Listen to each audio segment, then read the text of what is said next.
लेकिन आज की जो कहानी है वो शायद किसी क्राइम की अब तक की सबसे कमजोर स्क्रिप्ट की कहानी है, जिसमें पकड़ा जाना लगभग तय था। बस एक जरा सी होशियारी चाहिए थी पुलिस की। यह कहानी पटना के करीब फुलवारी शरीफ एक जगह है, वहां की कहानी है। कहानी है शहनाज और जफरुद्दीन की। शहनाज फुलवारी शरीफ में पैदा हुई, वहीं पली बढ़ी, वहीं पढ़ाई लिखाई की। उसके बाद बड़ी हुई। तो जब बड़ी हुई तो उसकी शादी, घर वालों ने कहा कि अब शादी करने का वक्त आ गया है। तो कुछ दूरी पर शायद लखीसराय इलाके में एक लड़का रहा करता था, जफरुद्दीन, इलेक्ट्रिकल इंजीनियर। उसकी नौकरी लग गई सऊदी अरब में। लड़का वहां चला गया, रिश्ते की बात चली। लड़का ठीक ठाक सही कमाने वाला, माँ बाप को भी लगा कि चलो ये शहनाज के लिए अच्छा लड़का है। फिर दोनों की धूमधाम से शादी कर दी गई। शादी के बाद सब कुछ ठीक चला, कुछ वक्त बीता। शहनाज और जफरुद्दीन को 2 बेटे हुए और जफरुद्दीन अपनी नौकरी सऊदी अरब में कर रहा होता है। धीरे धीरे वक्त बीतता है, फिर वो इंडिया लौटता है और सऊदी अरब में नौकरी छोड़ देता है। इंडिया आने के बाद वो नोएडा में एक कंपनी में नौकरी करना शुरू कर देता है। अपनी बीवी शहनाज को अपने दोनों बेटों के साथ वो पटना से नोएडा बुला लेता है और यहीं वो रहने लगता है। करीब 2 साल हो गए थे उसको नोएडा में रहते हुए। 2 साल के बाद 5 महीने पहले मई के महीने में ईद थी, 3 मई को। तो जफरुद्दीन ने कहा कि चलो बहुत जमाना हो गया, इस बार घर पर चलकर ईद मनाते हैं। फुलवारी शरीफ में अपने ससुराल के घर के बराबर में उसने एक आलीशान घर बना लिया था सऊदी अरब में, जो पैसे कमाता था उससे बचा बचा कर। तो बड़ी खुशी खुशी ये लोग दिल्ली से फ्लाइट से पटना पहुंचे और 1 तारीख को, 3 मई को ईद थी, 1 मई को ये लोग पहुंचते हैं और फिर 2 मई की शाम को जफरुद्दीन अपने बेटों के साथ शॉपिंग करने चला जाता है। फिर खरीदारी ईद की सब करने के बाद वो वापस घर लौटता है। रात को बीवी बच्चों के साथ खाना खाता है और सो जाता है। अगले दिन सुबह, बल्कि 1 मई को वो पहुंचा था, 1 मई को शॉपिंग की, 2 मई की सुबह, यानी जिस दिन चांद रात होती है, सुबह सुबह उसका बेटा उठा, नींद से जागा, बाहर निकला तो देखता क्या है कि ड्राइंग रूम में खून से लथपथ उसके पापा की लाश पड़ी है। जफरुद्दीन की लाश घर के अंदर ड्राइंग रूम में पड़ी थी। पास में ही एक प्रेशर कुकर पड़ा था और प्रेशर कुकर खून से सना हुआ था और उसको देखकर पहली ही नजर में यह लग रहा था कि इसी प्रेशर कुकर से शायद जफरुद्दीन के सर पर वार किया गया और इसी से उसका कत्ल किया गया। बेटा चीखता है, शोर मचाता है, बीवी भी आती है। अब शहनाज और पूरा घर इकट्ठा हो जाता है, पड़ोसी आ जाते हैं। थोड़ी देर में खबर फैल जाती है। अगले दिन ईद है, उससे पहले घर में मातम पसर जाता है। इसके बाद पुलिस को खबर की जाती है, पुलिस आती है, लाश को कब्जे में लेती है, पोस्टमार्टम के लिए भेजती है, अब तफ्तीश शुरू करती है। पहले घर के लोगों से पूछताछ करती है, पड़ोसियों से पूछताछ करती है, फिर बेटे से पूछताछ होती है। वो बताता है कि मैं नींद से जागा, उठा तो मैंने देखा कि हाँ लाश पड़ी है पापा की। अब रो रो कर बुरा हाल शहनाज, उससे पुलिस पूछताछ करती है कि वो कुछ बताए क्या हुआ। तो वो बताती है कि शाम को शॉपिंग करने के लिए गए, ईद की खरीदारी करने, रात को आए, हम सब ने साथ बैठकर खाना खाया और उसके बाद करीब 3 बजे मुझे कुछ आवाज़ सुनाई दी। तो जब 3 बजे आवाज़ सुनाई दी, मेरी नींद टूट गई। मैं कमरे से बाहर आई तो अचानक 2 लोग मुझ पर झपट पड़ गए। शायद चोर थे, लुटेरे थे, और उन्होंने छीना झपटी की, मेरा चेन वेन छीन लिया और फिर अचानक पता नहीं उन्होंने मेरे नाक पे हाथ रखा, शायद उनके हाथ में कुछ था और मैं देखते ही देखते बेहोश होकर गिर पड़ी। इसके बाद मुझे कुछ याद नहीं। अब पुलिस को लगा कि ये मामला लूटपाट का है, लेकिन घर से और भी कोई भी चीज़ गायब नहीं हुई सिवाय शहनाज के उस गले के चेन के अलावा। अब ये बात बड़ी अजीब लगी पुलिस को कि एक कत्ल हुआ, कातिलों ने इस तरीके से मारा, लेकिन बिना लूटपाट किए वो चले गए। इसका मतलब है कि कातिल शायद लूटपाट के इरादे से नहीं आया, बल्कि किसी दुश्मनी की वजह से आया। अब पुलिस ने तमाम लोगों से पूछताछ की तो पता चला कि जफरुद्दीन बेहद शरीफ इंसान, वैसे भी ज़्यादातर बाहर रहा, यहाँ किसी को जानता नहीं, किसी से क्या दुश्मनी हो सकती है। और घर में पैसे भी थे, गहने भी थे, पर उन्होंने लूटपाट नहीं की। पुलिस को यहीं से खटका हुआ कि मामला कुछ गड़बड़ है। अब पुलिस ने घर की सारी एंट्री और एग्जिट देखना शुरू किया तो ये पाया कि इस घर के जो एंट्री और एग्जिट पॉइंट एक ही दरवाज़ा है, मेन सदर गेट, जहाँ से आप अंदर आ सकते हैं और जहाँ से आप बाहर जा सकते हैं। घर में दाखिल होने के लिए कोई दूसरा रास्ता ही नहीं, ना दूसरा दरवाज़ा है। अब जब एक ही दरवाज़ा, तो चोर या लुटेरे घर के अंदर कैसे दाखिल हुए, ये सवाल पुलिस के मन में। पुलिस ने घर के लोगों से पूछा, शहनाज से पूछा, तो उसने कहा कि हो सकता है शायद दरवाज़ा बंद करना भूल गई। अब यहाँ पे पुलिस को थोड़ा और खटका होता है कि आमतौर पर किसी भी घर में जब लोग सोते हैं और एक ही दरवाज़ा होता है तो घर के एक नहीं कई लोग चेक करते हैं, और यहाँ पे साफ था कि घर के अंदर फोर्सफुल एंट्री नहीं हुई है। मतलब कोई भी जो आया है वो जबरन नहीं घुसा, क्योंकि न दरवाज़ा टूटा है, न कुंडी टूटी है। जो भी आया है फ्रेंडली एंट्री है, मतलब या तो घर का जानने वाला है या घर के किसी शख्स ने उसको अंदर आने की इजाज़त दी है, और उसी के बाद ये हुआ। अब पुलिस के रडार पर शहनाज है, लेकिन शहनाज और इन दोनों के पूछताछ हुई तो ऐसी कोई बात नहीं पता चल रही। फिर भी पुलिस ने शहनाज से कहा कि हमें इन्वेस्टिगेशन के लिए आपका मोबाइल चाहिए। बिना झिझके शहनाज ने फौरन एक आईफोन जो उसके हस्बैंड ने, उसके शौहर ने कुछ वक्त पहले ही उसे दिया था, पुलिस को दे दिया कि ये मेरा फ़ोन है। पुलिस आईफोन को लेकर जाकर उसके कॉल डिटेल रिकॉर्ड खंगालती है, लेकिन उस मोबाइल से कोई सुराग नहीं मिलता, ऐसा एक भी नंबर जो शक के घेरे में हो। अब पुलिस की जांच हो रही है, लेकिन कातिल का कोई सुराग नहीं, कत्ल की वजह या मकसद का भी कोई जानकारी नहीं मिल रही है। पुलिस परेशान। इसी दौरान में अब वहाँ के जो आईओ थे उनको कहीं ना कहीं घूम फिर कर शक यही था कि इस कत्ल के पीछे घर का ही कोई मेंबर है। अब दोनों बच्चे जो थे वो इतने बड़े नहीं कि बाप का कत्ल कर सके, हालांकि जुर्म किसी भी उम्र में आजकल लोग कर देते हैं, लेकिन पुलिस के शक के घेरे में सबसे ज़्यादा शहनाज थी। और पुलिस ने शहनाज को टटोलना शुरू किया, फिर चुपचाप खामोशी से अड़ोस पड़ोसियों से बातचीत करनी शुरू की, रिश्तेदारों से पूछताछ करनी शुरू की। फिर जफरुद्दीन की कुंडली खंगाली, उसके बारे में जानना शुरू किया, शादी से लेकर अब तक कि पहले सऊदी अरब, फिर वो इंडिया क्यों आया, नोएडा में क्यों रहता था। और ये भी पुलिस को पता चला पूछताछ के दौरान कि 2 साल के बाद पहली बार वो इस शहनाज के घर के करीब ईद मनाने के लिए आया था। तो ऐसा क्यों? जब ये सारी चीज़ें होने लगी तो पुलिस ने अपनी तफ्तीश आगे बढ़ाई, तो धीरे धीरे लोग खुलने शुरू हुए और धीरे धीरे लोगों ने कहानियां सुनानी शुरू की। उसमें से एक कहानी जो पुलिस को कई सोर्सेस से पता चली वो पुख्ता थी। कहानी थी शहनाज के बचपन की और शहनाज के दोस्त की। कहानी ये थी कि शहनाज जब स्कूल में 5th क्लास में थी तब उसकी उम्र 13-14 साल थी। स्कूल में ही उसे एक लड़के से दोस्ती हो गई और उसका नाम था कमाल। कमाल से दोस्ती हुई, दोनों स्कूल में एक साथ वक्त बिताने लगे। फिर धीरे धीरे इनकी दोस्ती पूरे स्कूल में चर्चा की बात होने लगी। दोनों हमेशा क्लास में साथ, क्लास के बाहर साथ, और उस वक्त एकदम फिल्मी स्टाइल में हाथ डालकर घूमना। अब ये बात बहुत सारे लोगों को पसंद नहीं आई, स्कूल में भी। धीरे धीरे ये बात स्कूल के टीचर से होते हुए प्रिंसिपल तक पहुंची। पता चला कि स्कूल में एक लड़का और एक लड़की हैं जो दोनों इस तरीके से खुलेआम एक दूसरे से प्यार करते हैं और घूमते हैं, और इससे बाकी बच्चों पे फर्क पड़ रहा, असर पड़ रहा है। तो स्कूल के प्रिंसिपल ने दोनों के माँ बाप को बुलाया और कहा कि आपके बच्चे इस तरीके से कर रहे हैं, इससे बाकी बच्चों के ऊपर असर पड़ेगा, ये पढ़ने लिखने की उम्र है, इश्क करने की नहीं। और कुछ वार्निंग दी, उसके बाद भी नहीं सुधरे, तो फिर इन दोनों को स्कूल से निकाल दिया गया। अब शहनाज भी स्कूल से बाहर और कमाल भी स्कूल से बाहर। शहनाज ने किसी और स्कूल में पढ़ाई शुरू की, उधर कमाल ने थोड़ी पढ़ाई की। फिर उसने कहा कि चलो कुछ और काम करते हैं ताकि इतने पैसे हो जाएं कि शहनाज से शादी कर सके। तो काम धंधे में लग गया। दोनों स्कूल से बाहर, ये बातें पड़ोसियों सबको पता चली। अब घर वालों को भी पता चला कि कमाल और शहनाज का रिश्ता है, लेकिन दोनों के बीच में दौलत की दीवार थी। शहनाज थोड़ी ठीक ठाक घराने से थी, कमाल थोड़ा गरीब घराने से था।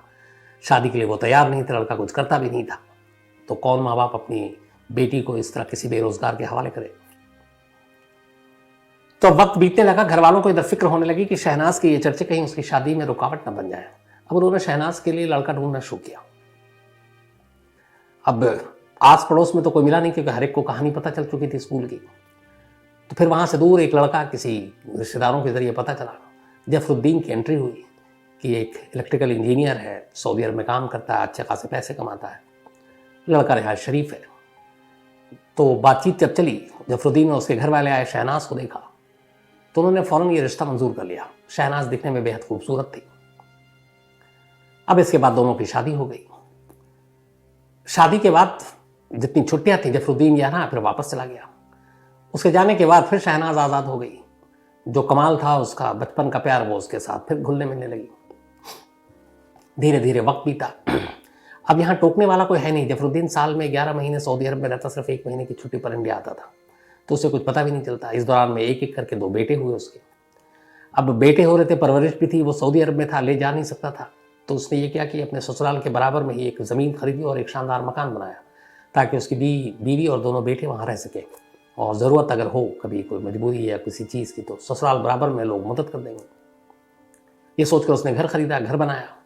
अब घर बनने के बाद शहनाज अपने दोनों बच्चों के साथ वहाँ शिफ्ट हो गई। इसके बाद उसे और आज़ादी मिल गई। अब वो अपने माँ बाप से अलग अपने ही घर में थी। तो अब कमाल का बेरोक टोक आना जाना शुरू हो गया।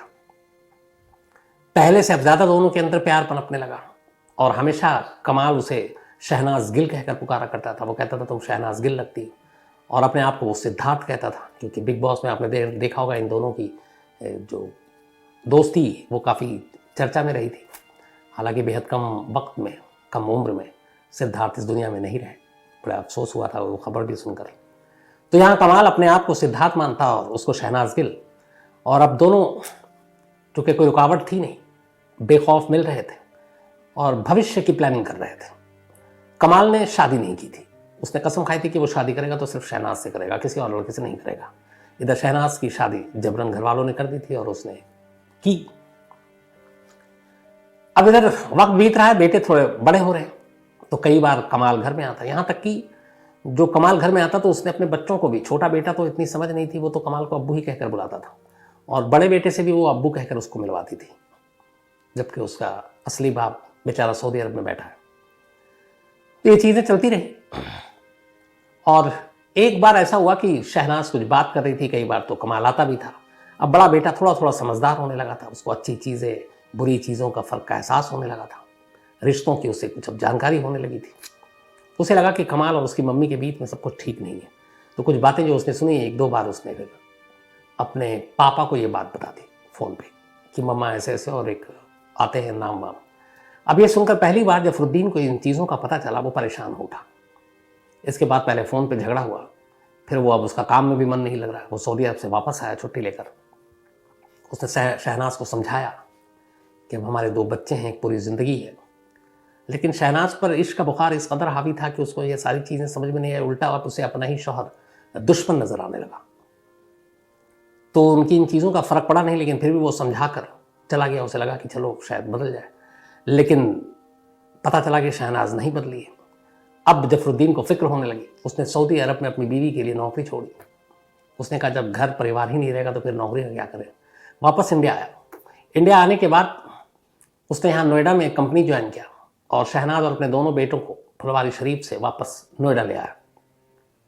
नोएडा आने के बाद अब उसने शहनाज के पटना जाने पर रोक लगा दी। 2 साल तक शहनाज यहीं रही। इन 2 सालों में अब जफरुद्दीन को धीरे धीरे एहसास हो गया कि शायद अब वो कमाल को भूल चुकी है और अब इन दोनों का रिश्ता खत्म हो चुका है। प्यार का शायद बुखार जो है उतर चुका है। 2 साल में ऐसी कोई चीज़ हुई नहीं थी जिससे जफरुद्दीन को कोई शक हो। तो वो खुश था, और इसलिए जब उसे यकीन हो गया कि अब शहनाज बदल गई है, कमाल को भूल गई है, तो उसने पहली बार मई में ईद अपने उसी फुलवारी शरीफ के घर में मनाने का फैसला किया अपने ससुराल वालों के साथ, और बच्चों को भी ले जाना चाहता था। उसने शहनाज को ये बात बताई कि हम लोग 1 मई को पटना जाएंगे और ईद वहीं मनाएंगे। ये बात सुनकर शहनाज खुश हो गई। जो चीज़ तब तक जफरुद्दीन को पता नहीं थी वो ये कि जफरुद्दीन ने शहनाज अपनी बीवी को एक आईफोन मोबाइल गिफ्ट किया था, और उसे पता था उसकी बीवी का, और वो बीवी में चेक भी करता था, तो मोबाइल में भी उसे कोई ऐसी चीज़ नहीं मिली जिससे उसके ऊपर शक होता। लेकिन उसे एक जानकारी नहीं थी, और वो ये कि शहनाज एक दूसरा मोबाइल भी इस्तेमाल करती थी अपने शौहर से छुपाकर, और वो सिम किसी और के नाम पर था। वो सिम भी कमाल ने दिया था उसे। तो जब वो अकेले में होती, तन्हाई में होती, उससे मोबाइल पे बात करती, मैसेज करती, और बहुत ख्याल रखती कि इस फ़ोन के बारे में किसी को जानकारी ना हो। जफरुद्दीन को इस दूसरे फ़ोन की खबर नहीं थी। 2 साल के वक्त में उसे लगा कि अब सब कुछ ठीक हो गया। तो जब उसने बताया, शहनाज खुश हो गई। उसे लगा कि अब इस कैद से आज़ादी मिली। उसने उसी वक्त मौका देखते ही, जब घर में कोई नहीं था, कमाल को फ़ोन किया और कहा कि हम ईद मनाने के लिए पटना आ रहे हैं, और इस बार इस ईद के मौके का फ़ायदा उठाना है। जफरुद्दीन को हमेशा हमेशा के लिए इस दुनिया से विदा कर देना है, ताकि फिर हम दोनों एक हो जाएं, हम शादी करें, हम साथ रहें, और ये जो रुकावट है ये ख़त्म हो जाए। कमाल भी इस इंतज़ार में बैठा था। उसने कहा ठीक है। सारी टिकट विकेट हो गई, सारे रूटीन मालूम था। उसने उसे सब कुछ बताया। अब ये लोग सुबह पटना पहुँचे फ़्लाइट से। उसी शाम जफरुद्दीन निकल गया शॉपिंग करने के लिए अपने बेटों के साथ ईद की। शाम को जैसे ही वो निकला तो शहनाज ने कमाल को फ़ोन किया और अपने घर बुला लिया, और घर में चुपचाप से उसको एक कमरे में छुपा दिया देर शाम। अब इसके बाद जफरुद्दीन वापस आता है बेटों के साथ, रात को ये खाना खाते हैं। अब यहाँ पे जो बीवी थी शहनाज, उसे ये था कि आज किसी भी तरह से जफरुद्दीन को उस रूम में नहीं सुलाना है जहाँ उसके 2 बेटे सो रहे हैं, क्योंकि अगर रात को उनके ऊपर हमला होगा तो शायद बेटों को भी नजर पड़ जाए। तो अब उसे बाहर ड्राइंग रूम में सुलाना है, तो उसके लिए क्या किया जाए। तो उसने इसकी प्लानिंग कर रखी। रात को खाना खाने के दौरान जानबूझकर वो जफरुद्दीन से लड़ पड़ी और इतना लड़ाई की कि उसने कहा कि तुम इस कमरे में हमारे साथ आज नहीं सोगे। जफरुद्दीन भी गुस्से में था, उसने कहा ठीक है। वो जाकर ड्राइंग रूम में सो गया। उसे मालूम नहीं था कि ड्राइंग रूम में सुलाने के पीछे मकसद क्या है। अब वो सो चुका। रात के करीब 3 बजे शहनाज ने चुपचाप से उसी घर में छुपे कमाल को बाहर निकाला। किचन में एक प्रेशर कुकर पहले से तैयार था, क्योंकि चाकू खरीदने में और बाकी चीज़ों में रिस्क था। उन्हें लगा कि शायद कल को जिस दुकान से खरीद कर लाए वहाँ तक पुलिस पहुँच जाए। ऐसी उन्होंने बहुत सारी कहानियाँ सीरियल में देख रखे थे। तो वजनी था प्रेशर कुकर। वो प्रेशर कुकर लेकर आए दबे कदमों, और उसके बाद सोए हुए जफरुद्दीन के सर पर पहला ही वार इतना जोर का किया, शायद कि पहला ही वार ने काम कर दिया। लेकिन इसके बाद लगातार सर पे वार किया जब तक कि उन्हें यकीन नहीं होगा कि वो मर गया। फिर प्रेशर कुकर वहीं रखा और चेन अपना शहनाज ने जो है गले का वो कमाल को ही दिया। कमाल उसी दरवाजे को खोला, बाहर निकल गया रात के अंधेरे में करीब 3:30 के आसपास, जब सब सो रहे थे। इसके बाद शहनाज ने दरवाज़ा बंद किया और कमरे में टहलती रही, सुबह होने का इंतज़ार करती रही कि जब सुबह हो और उसका बेटा जागे तो ये लाश और उसकी कहानी ज़माने के सामने आए। और फिर उसके आगे सब कुछ वही हुआ। बेटे ने चिल्लाया, फिर पुलिस आई और शहनाज ने अपनी एक स्क्रिप्ट तैयार कर रखी थी कि 2 लोग आए, उन्होंने उसको मुंह सुंघाया, चेन छीना और मारकर उसके पति को भाग गए। तो ये पूरी कहानी थी। तो जब पुलिस को शक हुआ कि एंट्री फोर्सफुल नहीं है, कोई जानने वाला ही अंदर आया, दूसरा कातिल की दुश्मनी है, लूटपाट का मकसद नहीं था क्योंकि चेन के अलावा कुछ ले नहीं गया, जबकि घर में कैश भी था, जेवर भी था। इन सारी चीज़ों के बाद पुलिस का शक इसीलिए शहनाज पर गया क्योंकि उसकी पूरी साजिश की जो स्क्रिप्ट थी वो बेहद कमज़ोर थी। उसने गलती ये की कि घर की एंट्री के बारे में नहीं सोचा। उसने सिर्फ चेन अपना फेंका या दिया, बाकी चीज़ें वो नहीं ले गया। तो मोटिव और कत्ल करने का तरीका और उसके बाद की पूरी कहानी, इस क्राइम की स्टोरी की सबसे ये कमज़ोर कड़ी थी। जो वहाँ के आईओ थे जिन्होंने इस केस की जांच की, ये उन्होंने भी कहा कि इसमें कत्ल तो क्या, प्लानिंग की, सब कुछ की, लेकिन जो कहानी बनाई उलझाने के लिए पुलिस को, वो कहानी बेहद कमज़ोर थी। और इसी कमज़ोर कहानी ने बहुत जल्द कम वक्त में कातिल का चेहरा बेनकाब कर दिया। अब शहनाज और कमाल दोनों जेल में हैं और बेचारे उनके दोनों बेटे, उनका जिनका कोई कसूर नहीं है, बाप का साया सर से उड़ गया और माँ शायद अब जेल में पता नहीं कब तक रहे।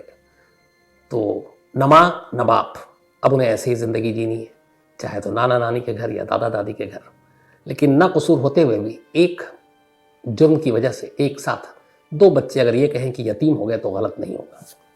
तो ये थी कहानी एक कमज़ोर स्क्रिप्ट की जो क्राइम के बाद लिखी गई थी। इस वीडियो के माध्यम से समाज में घट रही घटनाओं से लोगों को जागरूक करने के कार्य कर रहे हैं हम। इस वीडियो के उद्देश्य किसी को आहत पहुंचाना नहीं है। इस वीडियो के पूरा क्रेडिट हम ताहिर खान सर जी को जाते हैं। तो दोस्तों, आज वक्त के जिस दौर से हम जी रहे हैं उसमें आने वाला पल कल की शक्ल में हमारे सामने आए, हमें कुछ नहीं पता होता है। अगर हम कुछ कर सकते हैं सिर्फ इतना, आने वाले पल के कदमों की आहट को जरूर भाग सकते हैं। इनमें हम हमेशा आपकी मदद करेंगे, क्राइम की दुनिया की हर छोटी बड़ी खबर पहुंचाकर। तो दोस्तों, हमें कभी भी दौड़ी ज़िंदगी नहीं जीना चाहिए। अगर हम ऐसे दौड़ी ज़िंदगी जिएंगे तो इसका अंत हमारे साथ गलत ही होंगे। तो दोस्तों, अपने और अपनों की ख्याल रखिए और वीडियो अच्छी लगी तो चैनल को सब्सक्राइब ज़रूर करें।